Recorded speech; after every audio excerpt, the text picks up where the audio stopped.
मनोगत थांबवतो. धन्यवाद. जय हिंद, जय महाराष्ट्र.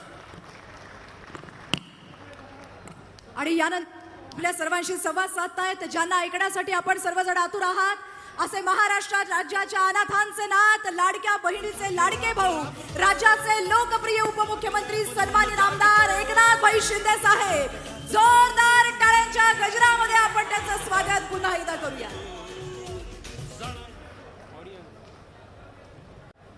कुंडलिक वरदे हरी विठ्ठल श्री ज्ञानदेव तुकाराम पंढरीनाथ महाराज की जय. विठुरायाच्या चरणी प्रथम नतमस्तक होतो.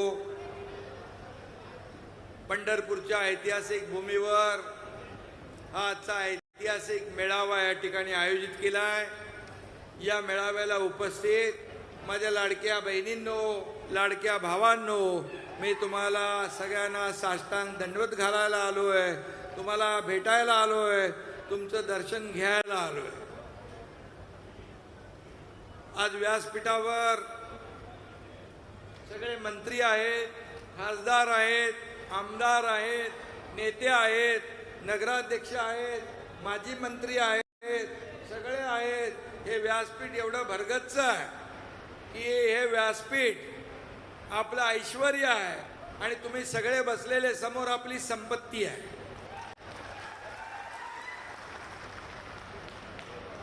आणि आज भगीरथ भालके आणि अनिल सावंत आणि त्यांचे सर्व सहकारी, नगराध्यक्ष आपले आता भालकेताई, भगीरथच्या मातोश्री त्याही आल्या.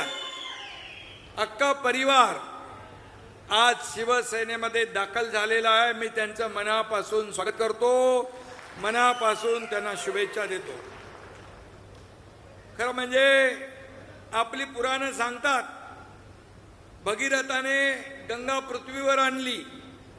पंढरपुरात विकासाची गंगा आणण्यासाठी आज भगीरथ भालके शिवसेनेचा धनुष्यबाण हातात घेतलाय, भगवा झेंडा. बरोबर आहे ना?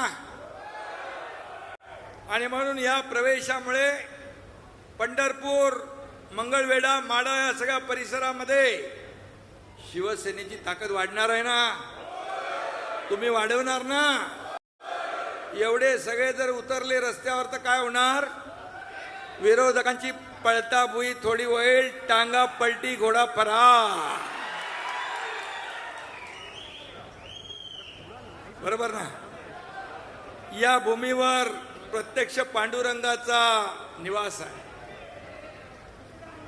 आणि नाम विठोबाचं घ्यावं मग पाऊल टाकावं असं म्हणतात. भालके यांनी आता विठोबाचं नाव पण घेतलं आणि त्यांनी माझ्यासोबत दर्शन पण घेतलंय आणि हे शिवसेनेमध्ये पाऊल टाकण्याचा निर्णय त्यांनी घेतला. त्यामुळे विठोबा माऊली त्यांच्या पाठीशी खंबीरपणे उभी आहे. चिंता करण्याची आवश्यकता नाही. ज्याच्या मागे साक्षात पांडुरंग, त्याला कशाची चिंता आहे? आणि आपल्या सगळ्यांच्या पाठीशी पांडुरंग आहे आणि भगीरथ भालकेंच्या पाठीमागे एकनाथ शिंदे पण आहे. मी स्वतःला महाराष्ट्राचा वारकरी समजतो नेहमी. आता ताईने मगाशी सांगितलं भाषणात, मुख्यमंत्री असताना मी आलो, सगळं इकडचं स्वच्छता पाहिली, पिण्याच्या पाण्याचं नियोजन पाहिलं, अगदी मोबाईल टॉयलेटची स्वच्छता देखील मी पाहिली. आणि आपल्या पात्रामध्ये, नदी पात्रा, चंद्रभागेत मी स्वतः गेलो. हॉस्पिटल, डॉक्टर, अगदी ICU देखील तिथे ठेवलं होतं. इथं प्रकाश आंबेडकर इथं आहेत आता, आणि आधीचे आपले आरोग्य मंत्री तानाजी सावंत हेही आहेत. अतिशय उत्तम तयारी या ठिकाणी आरोग्याची आपण पाहिली. माझं कर्तव्य होतं म्हणून मी ते केलं. आणि शेवटी मी इथं आल्यानंतर मुख्यमंत्री म्हणून नाही, उपमुख्यमंत्री म्हणून नाही, तुमच्यासारखाच पांडुरंगाचा वारकरी म्हणून येत असतो. आणि म्हणून वारकरी एकटा निघाला की लोक त्याच्या मागे चालू लागतात. बरोबर ना? तुकोबाराय म्हणतात, आला वारीचा दिवस, झाला आनंदे उत्सव, जुळती भक्ताची रांग, पुढे विठोबाचा संघ, एकी एक मिळती जाता, वाडे मेळा हरिनामाचा, तुका म्हणे धावा रे पंढरीच्या रायापाशी. हे तुकोबारायांनी सांगितलं. आणि आज आपण पांडुरंगाच्या पायाशी आलो. एक एक करता हजारो लोक सोबत येत आहेत. मी सांगतो नेहमी, हम तो चले थे जानिबे मंजिल मगर लोग साथ आते गए और कारवा बनता गया. हे असे शिवसेना पुढे चालली आहे. शिवसेनाचा कारवा असाच पुढे वेगाने चाललाय. त्याच्यामध्ये सगळे लोक येत आहेत. आणि म्हणून मूळ शिवसेना कुठली आणि नवीन शिवसेना कुठली आता सांगायची काय गरज आहे? आमच्या हातात शिवरायांचा बाण आहे आणि महाराष्ट्राच्या विकासाची आम्हाला आण आहे. आणि म्हणून भगीरथराव, तुम्ही हातात घेतलेला भगवा शिवसेनेचा आहे, पण हा भगवा प्रभू रामचंद्राचा आहे, छत्रपती शिवाजी महाराजांचा आहे, संत सज्जनांचा आहे. त्यामुळे तुम्हाला चिंता करण्याची आवश्यकता नाही. आणि म्हणून मी भगीरथ भालके, अनिल सावंत, नगराध्यक्षताई, त्यांच्यासोबत नगरसेवक आलेले आणि एवढी सगळी जनता, या जनता जनार्दनाचं मनापासून शिवसेनेमध्ये स्वागत करतो. भगीरथ यांचे वडील स्वर्गीय भारत भालके यांचे देखील माझी चांगली मैत्री होती. त्याने मतदारसंघ चांगला बांधला. भारतराव भालके सुद्धा विठ्ठल भक्त होते. जनसेवा हीच विठ्ठल सेवा म्हणून त्यांनी काम केलं. जनसेवेपायी काया झिजवली, घाव सोसून या मने रिजवावी. जनसेवेपायी काया झिजवावी, घाव सोसून या मने रिजवावी, अशी भारत भालक्यांची वृत्ती होती. त्यांचं काम होतं. पांडुरंगाचे निस्सीम भक्त होते. आणि म्हणून या सर्व कारखान्यांच्या परिसरामध्ये, साखर कारखाने इकडे आहेत ना, गोड बोलणारे खूप आहेत ना. गोड बोलायचं आणि काम टाळायचं असं भागीरथ नाही करू शकत. जे पोटात आहे तेच पोटात आहे, असा आमचा भगीरथ आहे. त्यामुळे कोणी किती आव्हानला तरी जनतेचं समाधान भगीरथ भालकेच करणार कुठल्याही परिस्थितीत. भगीरथ भालके यांच्या गेल्या निवडणुकीमध्ये तुम्ही सांगितलं थोड्या मतांनी पराभव झाला, पण आपल्या पुराणांमध्ये सांगितलेला भगीरथ प्रयत्न कधी वाया जात नाही. त्यामुळे भगीरथ भालके यांचे प्रयत्न यशस्वी होतील. आता भगीरथजी पुढं बरंच काय बदलत आहे. 48 लोकसभेचे किती हो तानाजीराव 72 होते आणि 288 मतदारसंघ विधानसभेत त्याचे 432 होत आहे. लॉटरी आहे. तुम्हाला बघायचंय ना लॉटरी लागलेली. आणि म्हणून भगीरथ रावांसाठी एक शेर म्हणतो, जिंदगी की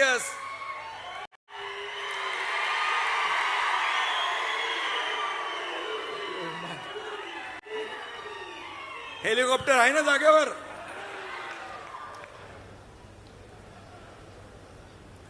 जिंदगी की असली उड़ान अभी बाकी है, जिंदगी की असली उड़ान अभी बाकी है, जिंदगी के कई इम्तिहान अभी बाकी है, अभी तो नापी है मुट्ठी पर जमीन, अभी तो सारा आसमां बाकी है. खूप काम करायचं आहे. संधी एकदम यंग माणूस आहे, जवान आहे आणि आवड आहे लोकांची सेवा करण्याची. नुकत्या झालेल्या जिल्हा परिषदेमध्ये नगरपालिकेच्या निवडणुकांमध्ये नगराध्यक्ष आपल्या निवडून आल्या. जिल्हा परिषदमध्ये पण आपल्या चांगल्या जागा आल्या. पंचायत समिती जिल्हा परिषद मध्ये देखील चांगली बाजी आपण मारली. विजयाचा सिलसिला हा पुढच्या निवडणुकांपर्यंत चालू ठेवायचा ना. आपल्याला चालू ठेवणार ना. शिवसेना तर तुमच्या सोबत आहेच, व्यासपीठावरची सगळी मंडळी आहेच आणि भगीरथ तर आपला आहेच. त्यामुळे कुठं काही कमी पडणार नाही. आणि म्हणून फिनिक्स पक्षी राखेतून भरारी घेतो, तसा भगीरथ भालके हा शिवसेनाचा फिनिक्स आहे, हे लक्षात ठेवा. लोकप्रतिनिधी पराभूत झाला तरी तो लोकसेवकच असतो. त्यामुळे त्यांनी काम सोडलं नाही, काम सुरू आहे ना. नाही तर एवढे लोक तुम्ही आले कसे असते? त्यांच्या प्रेमापोटी कामावर प्रेम करणारे म्हणून आलात ना. आणि म्हणून भगीरथ हे सच्चे लोकसेवक असल्याने त्यांचं काम अविरत सुरू आहे. शिवसेनेच्या सोबत आल्याने आता त्यांची ताकद डबल चौबल झाली ना. आणि म्हणून या भागातल्या तुम्हाला सगळ्यांना मी एकच सांगू इच्छितो, देख लो ये नए सूरज का उजाला है, देख लो ये नए सूरज का उजाला है, बच के रहना तूफान आने वाला है.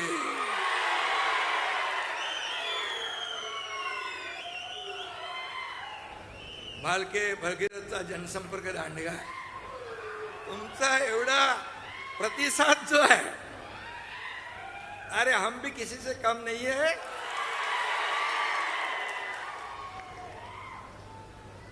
भगीरथ यांच्या पाठीमागे वाडवडिलांची पुण्याई पण आहे. पण गणित कधी कधी राजकारणात चुकतात. ते मागे मला भेटायला आले तेव्हा मला विचारलं, साहेब माझं काय चुकलं?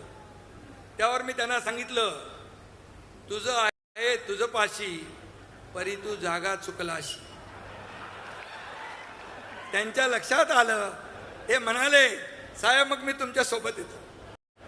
आणि आजचा दिवस तो उजाडलेला आहे. आणि आज ते सोबत आले. शिवसेनेत काम करणाऱ्या कार्यकर्त्यांना एक जी तळमळ लागते ती मी भगीरथमध्ये बघितली. हा शिवसेना हा पक्ष कार्यकर्त्यांचा आहे. हा कुणा मालक नोकराचा पक्ष नाही. मी मुख्यमंत्री होतो तेव्हाही कार्यकर्ता म्हणून काम केलंय, आजही कार्यकर्ता म्हणून काम करतोय, उद्याही कार्यकर्ता म्हणूनच काम करणार आहे. आणि म्हणून भगीरथ सारखी माणसं ही शिवसेनेचं असेट बनती. ही असेट या ठिकाणी शिवसेनेचं वैभव, या सगळ्या गोष्टी होतात. काल परवाच या ठिकाणी आपल्या गेल्या ह्या महिन्यामध्येच शेतकरी नेते ज्यांनी शरद जोशींबरोबर काम केलं, प्रधानमंत्री चरण सिंगांबरोबर काम केलं, PV नरसिंहराव बरोबर काम केलं, BRSचे प्रमुख झाले इकडे महाराष्ट्रात, शंकर अण्णा धोंडगे यांनी देखील आपल्या सोबत प्रवेश केला. आणि म्हणून ही अशी माणसं सगळी येत आहेत. शिवसेनेची ताकद वाढते. आणि म्हणूनच मी आजचा दिवस खूप महत्वाचा आहे. काही पत्रकार विचारतात ऑपरेशन काय, तमकं काय, कशाला पाहिजे ऑपरेशन? अरे एकदा केलंय ते अजून लोकांच्या लक्षात आहे ना. आणि म्हणून मी आपल्याला सांगतो, जे बाळासाहेबांचे विचार घेऊन आपण पुढे चाललोय, आनंद दिघे साहेबांची शिकवण आपण घेऊन पुढे चाललोय. सत्ता खुर्ची हा आपला अजेंडा नाही, जनसेवा आपला अजेंडा आहे. त्यामुळे लोक येत आहेत, सोडतायत, शिवसेनेत सामील होत आहेत. त्यामुळे या ऑपरेशनची काय आपल्याला गरज नाही. जिथं गोळी दव्याने भागतं त्या ऑपरेशन कशाला करायचं आहे? आणि म्हणून बाळासाहेबांचे विचार आणि भगव्याची शान आपण जपायची आहे. आणि म्हणून मी आपल्याला एवढंच सांगतो, भगीरथ भालके आज शिवसेनेमध्ये दाखल झालेत. त्यांची सगळी टीम शिवसेनेमध्ये आलेली आहे.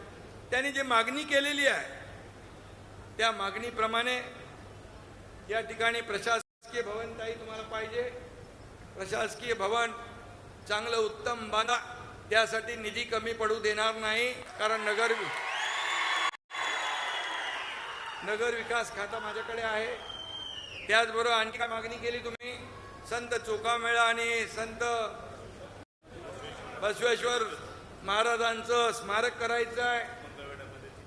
मंगळवेढ्यात स्मारकासाठी निधी पाणी उपसा सिंचन योजना मंगळवेढ्याची. मला मी सांगतो बघा, हे पैसे कोणाचे आहेत? माझे नाही आहेत. हे सर्व पैसे तुमचे आहे, हे जनतेचे पैसे. इथं आमचा काही अधिकार नाही, आम्ही मालक नाही, आम्ही सेवक आहे. तुम्ही मालक आहे. तुम्ही ठरवता कोणाला उचलायचं आणि कोणाला पटकायचं ते. त्यामुळे या महाराष्ट्राच्या तिजोरीवर सगळ्यात पहिला अधिकार कुणाचा? तर माझ्या बळीराजाचा आहे, शेतकऱ्याचा आहे, माझ्या लाडक्या बहिणींचा आहे. मुख्यमंत्री असताना माझी लाडकी बहीण योजना सुरू केली, अनेक लोकांनी खोडा घातला, परंतु मुख्यमंत्री माझी लाडकी बहीण योजना आम्ही सुरू ठेवली. तुम्हाला मी सांगतो, कोणाचाही माईक आला तरी मुख्यमंत्री माझी लाडकी बहीण योजना कधीही बंद होणार नाही. आणि म्हणून ज्या योजना आम्ही केलेल्या आहेत त्या योजना तुमच्या समोर आहे. शेतकऱ्यांचं कर्जमाफीचा आम्ही घोषणा केली, त्याची आता या बजेटमध्ये अर्थसंकल्पात मान्यता दिली आहे. पीक विमा योजना असेल, आदरणीय प्रधानमंत्री 6,000 रुपये शेतकरी सन्मान योजने देत होते. मी मुख्यमंत्री असताना पुन्हा नमो शेतकरी सन्मान योजना 6,000 रुपये दिले, आता 12,000 रुपये शेतकऱ्याला वर्षाला मिळत आहे. हे शेतकऱ्याच्या पाठीशी उभं राहणारं सरकार आहे. हे शेतकऱ्याचं सरकार आहे, कष्टकऱ्याचं, माझ्या लाडक्या बहिणींचं, भावांचं, ज्येष्ठांचं हे सरकार आहे. आणि म्हणून पैशावर अधिकार कुणीही सांगू नये. हे पैसे तुमचे आहेत, जनतेचे आहेत. याची जाणीव प्रत्येकाने ठेवली पाहिजे. अरे मी मुख्यमंत्री असताना एवढा निधी दिला, इथं बसलेत व्यासपीठावर, एवढा निधी दिला की त्याचं अजून भूमिपूजन आणि लोकार्पण सुरू आहे. कधी या हाताला कळू दिलं नाही. अरे मला काय मिळालं यापेक्षा महाराष्ट्रातल्या जनतेला काय मिळाले बघा. सोन्याचा चमचा घेऊन जन्माला आलो नसलो तरी सुद्धा या महाराष्ट्रातल्या तमाम जनतेच्या जीवनात, आयुष्यात सोन्याचे दिवस आम्हाला आणायचे आहे. याच्यासाठी आमचा जन्म झाला. आणि म्हणून मी आपल्याला एवढंच सांगतो की इथे काही लोक मला भेटले, कॉरिडॉरच्या संदर्भात भेटले. मी आपल्याला सांगतो, कॉरिडॉरचं काम हे सगळ्यांना, इथल्या लोकांना विश्वासात घेऊनच केलं जाईल. शेवटी पंढरपूर हे जागतिक दर्जाचं तीर्थक्षेत्र आपल्याला करायचं आहे. लाखो इथं भक्त येतात, पांडुरंगाचे वारकरी, देशभरातून, जगभरातून. मी पहिल्या आषाढी एकादशीला आलो होतो. मुख्यमंत्री झाल्यानंतर मला वाटतं एकच महिन्यात, जूनमध्ये झालो आपण, जुलैमध्ये आषाढीला आलो. वारकरी, लाखो वारकरी होते, लाखो वारकरी. मला थोडी चिंता होती, धाकधूक होती. काय आम्ही निर्णय घेतला होता, पण एकही वारकरी असा म्हणाला नाही की शिंदे साहेब तुम्ही चुकीचा निर्णय घेतला. सगळे लाखो वारकरी शिंदे साहेब करत होते, घेतलेला निर्णय तुम्ही योग्य आहे म्हणाले. आणि म्हणून आज शिवसेना महाराष्ट्रामध्ये महापालिका, नगरपालिका, जिल्हा परिषद, पंचायत समिती सगळ्यामध्ये 2 नंबरचा पक्ष झाला. हे केलेल्या कामाची पोचपावती आहे, केलेल्या कामाची पोचपावती आहे. आता तर भगीरथ आले, सावंत आले, सगळे आले. आता काय, आता तुम्ही सगळ्यांनी एकत्र येऊन या पंढरपूरचा काया पालट करायचा आहे. सगळे माझ्या व्यासपीठावर बसलेले सगळे नेते मंडळी, नावं मी सगळ्यांची, तानाजीराव आहेत, भरत गोगावले आहेत, सगळे राजीव वगैरे सगळी मंडळी इकडे बसले, मेत्रे आहेत, सगळे शंकर अण्णा आहे, तिकडे पण आहेत, प्रकाश आबिटकर आहे. ते बाबा ते हॉस्पिटलचं लवकर करा, त्याचं भूमिपूजन करायचं. आपल्याकडे भगीरथ 10-12 खाती आहे, त्यामुळे चिंता करू नका, चिंता करू नका. शेवटी हा विकास निधी जो आहे या लोकांसाठीच आपल्याला वापरायचा आहे. मी मुख्यमंत्री असताना बांधवांनो आणि भगिनीनो, मुख्यमंत्री सहायता निधी माझ्या अगोदरच्या सरकारमध्ये फक्त केवळ 3 कोटी खर्च झाला होता. पण तुमच्या एकनाथ शिंदेच्या मुख्यमंत्री 2.5 वर्षाच्या काळात 450 कोटी रुपये खर्च झाला. हजारो लोकांचे जीव वाचले. मगाशी कोणतरी सांगत होतं शिंदे साहेब लगेच पेन काढतात, सही. इथं पण सह्या केल्या, इथं पण केल्या. अरे पेन कशाला, सह्या करायलाच असतो. अजितदादा आपल्यामध्ये नाहीत दुर्दैवाने. ठाण्याच्या कार्यक्रमात अजितदादा होते, देवेंद्रजी होते, आणि मी मुख्यमंत्री म्हणून माझा काहीतरी कार्यक्रम होता तिकडे, प्रकाशनाचा पुस्तक. अजितदादा म्हणाले महाराष्ट्राच्या इतिहासामध्ये आतापर्यंतच्या इतिहासात सगळ्यात जास्त सह्या करणारा मुख्यमंत्री म्हणून एकनाथ शिंदेचं नाव घ्यावं लागेल. हे अधिकार तुम्हाला कशाला दिलेत? हे लोकांचे जीव वाचवण्यासाठी, त्यांचे प्राण वाचवण्यासाठी, त्यांना सोयी सुविधा देण्यासाठी. हे आपण केलंच पाहिजे, हे आपलं कर्तव्य आहे. आणि म्हणून किती प्रॉपर्टी कमावली, किती संपत्ती कमावली, किती मालमत्ता कमावली, यापेक्षा किती माणसं कमावली आणि किती माणसांचं प्रेम कमावलं हे आपण पाहिलेलं आहे. आणि म्हणून भगीरथजी, चिंता करायची काम नाही. आता शिवसेना काना कोपऱ्यात वाढवा, सगळ्या जिल्ह्यात वाढवा. महाराष्ट्रामध्ये शिवसेना गावागावात गेली पाहिजे, घराघरात गेली पाहिजे. लोकांच्या मनामनात शिवसेना पोहोचवण्याचं काम तुम्ही करा. तुमच्या पाठीशी शिवसेना आणि मी एकनाथ शिंदे खंबीरपणे उभा आहे. छोट्या सर्व कार्यकर्ते, हे सर्व कार्यकर्ते आहेत, हेच आपल्याला आमदार, खासदार, मंत्री सगळं करतात. या कार्यकर्त्यांना जपलं पाहिजे, यांच्या अडचणीत उभं राहिलं पाहिजे, यांच्या सुखदुःखात उभं राहिलं पाहिजे. कार्यकर्त्याची भावना असते, जेव्हा माझी अडचण आहे, एखादा हॉस्पिटलचं काम आहे, एखादा पोलीस स्टेशनचं, एखादा कोर्टाचं, एखादा सरकारी कलेक्टर कचेरी असेल, कुठला अशा वेळेस मात्र माझ्या नेत्याने माझ्या मागं उभं राहिलं पाहिजे, अशी या कार्यकर्त्यांची इच्छा असते. तेवढं आपण जपलं पाहिजे, तेवढं आपण पाळलं पाहिजे. हा कार्यकर्ता आपल्यासाठी अहोरात्र झिजत असतो. ही कार्यकर्ता हीच आपली संपत्ती आहे, हेच आपलं वैभव आहे, हीच आपली ताकद आहे. आणि म्हणून ही ताकद आज एकनाथ शिंदे शिवसेनेच्या पाठीशी महाराष्ट्राच्या काना कोपऱ्यातून येते. काही लोक म्हणाले शिवसेना एकनाथ शिंदेजी फक्त ठाण्यापुरती आहे, पण या निवडणुकांमध्ये शिवसेना चांदा ते बांधापर्यंत पसरली, गावागावात गेली, शहरात गेली, सगळीकडे शिवसेना पोहोचली. आणि म्हणून झालं, हे येतो तो संपला ते, नाही तर सोडून जाईल ते हेलिकॉप्टर. आणि म्हणून मी मुख्यमंत्री होतो तेव्हा देखील कार्यकर्ता म्हणून काम केलं. आता प्रत्येक कार्यकर्त्याने एकनाथ शिंदे बनून काम करा, हे मी सांगायला तुम्हाला आलोय. आणि सब है साथ साथ, सब है एकनाथ, सब है एकनाथ, सब है साथ साथ, सब है एकनाथ, हाच मंत्र घेऊन जायचं. तुम्ही एकनाथ शिंदे बनून काम करा. कार्यकर्ता बनून मी जसं काम करतोय, आपण एक परिवार आहोत, आपण एक कुटुंब आहोत. एकाला ठेच लागली की दुसऱ्याला कळ येते, असा आपला परिवार आहे. आणि म्हणून हा आपला मंत्र आहे.